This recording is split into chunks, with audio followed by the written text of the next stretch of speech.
Coach of the month in November. Suck Team it up. takes a royal dive in December. They go 3-10 before fired before the end of September. End of December. End of December. My bad. It's all good. I'm messing up. You're allowed to slip on a word. Nope, not allowed. I have to be perfect. Oh, God. All day, every day. It's just, So, I'm yeah. the picture of perfection. All right. Anyway. Look at me. So, Avery Johnson, coach of the month in November, gets fired in December after a 3-10 month. And the month's not even over. But They still have 3 games left. Let me ask you this, because we've made this point on the show before. Brook Lopez was out for a stretch of games. They Yes, he was. struggled mightily. They went, 0-5 or 0-6 in his absence? Don't you think that plays into it? Without those 6 losses, they're 3-5 the rest of the way. They're about where I thought they'd be. Don't you think Brook Lopez played a role in this? And between the Brook Lopez injury and Darren Williams now running a second coach out of town because he did it to Jerry Sloan when he was in Utah, the combination, I guess, was just too much for management to take, and they had to make a move. You know, it's weird to me because, I sit there and everything I've read and heard people say, it pretty much was the idea that Darren Williams says he doesn't like the system that they're running in Brooklyn.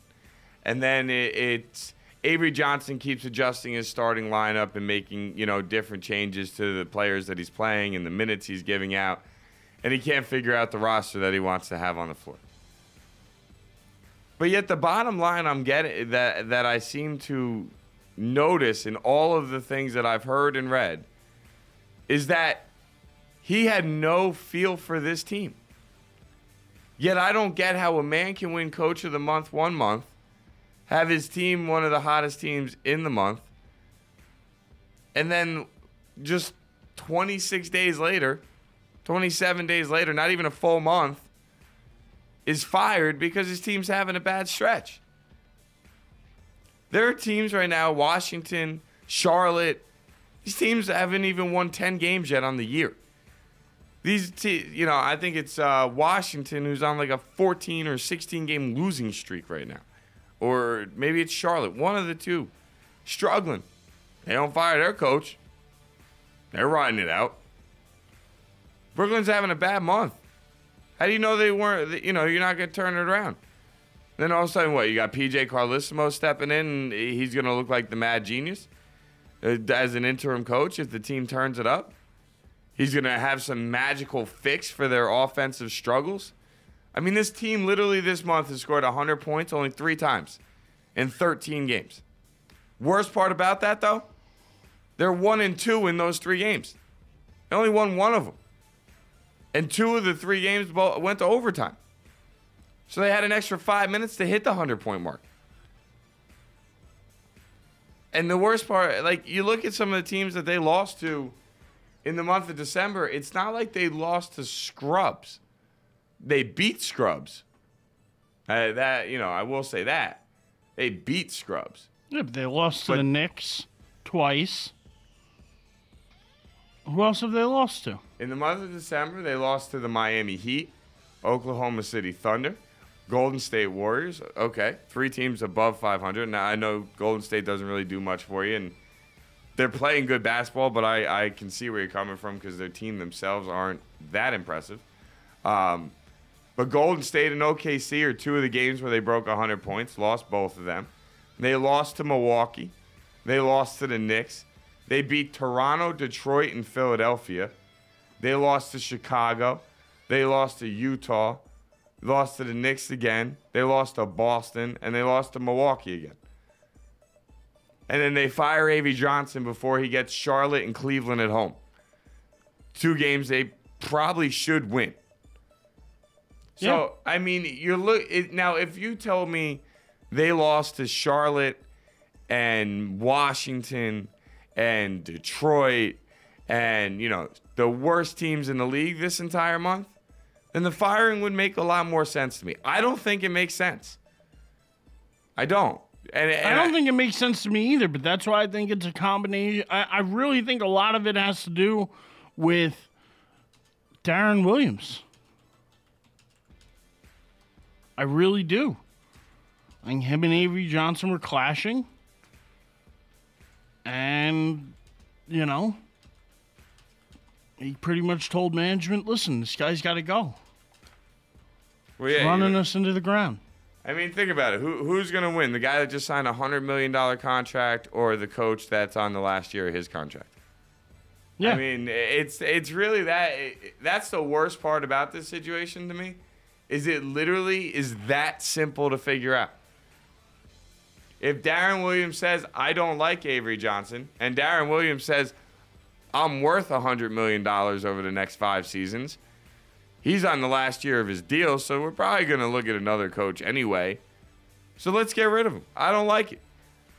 Yeah, and, you know, it's sad to me because just the other night they lose a game and Darren Williams shoots only 8 shots.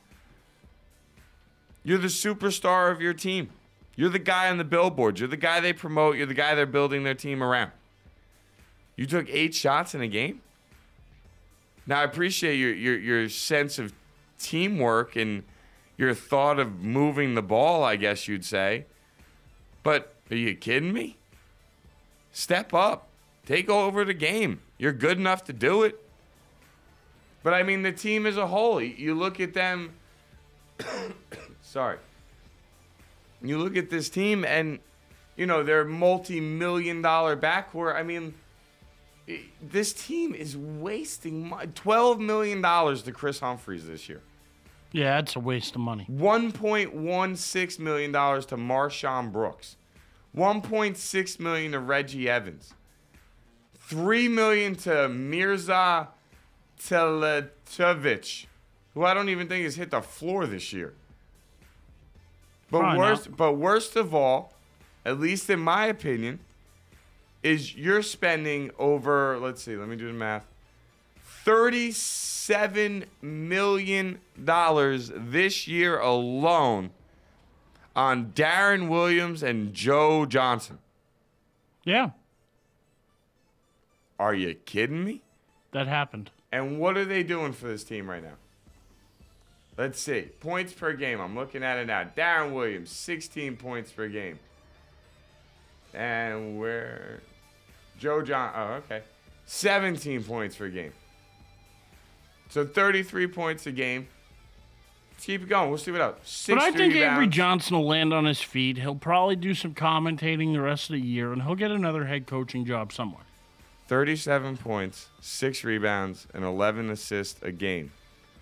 Between their 2 players that are costing them $37 million combined for the year. It's not enough. That's not enough. No, that's ridiculous. You know, Gerald Wallace, another guy making a nice chunk of change right now. 11 points per game, 6 rebounds, 3 assists. Yeah. Are you kidding me? So they make these big investments.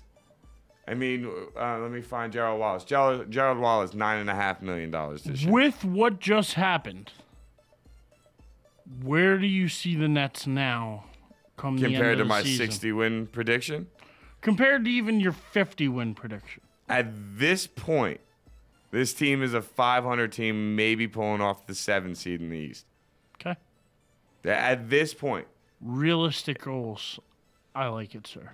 You know what, though? I felt, and I really believed it. Like, when I said I felt this team could win 60 games, I truly believed it because I looked at what they had talent-wise. But you look at Joe Johnson, and you're like, dude, you arguably are one of the best 2 guards in the NBA. One of the best. I wouldn't put you over Kobe. There's a couple guys no question I wouldn't put you over. Up there, though, with guys at the 2 guard spot. Yet, when I watch him, he is a basketball player that just takes nights off. Yeah. Just doesn't care sometimes. Darren Williams, you are a superstar in the NBA. People know you around the country. People know who you are. They know how good you are. You're always in the conversation of best point guards in the league. And you're averaging 16 a game? I'm sorry, if I'm giving you $17 million this year, I gave you a $100 million contract, and you're my point guard, I think it's fair for me to want 20 points and 10 assists a game from you. I think that is a fair request. Yeah. I do. Joe Johnson, I think I should expect 25 to 27 points a game from you. Gerald Wallace, you should be giving me 15 to 20 a game.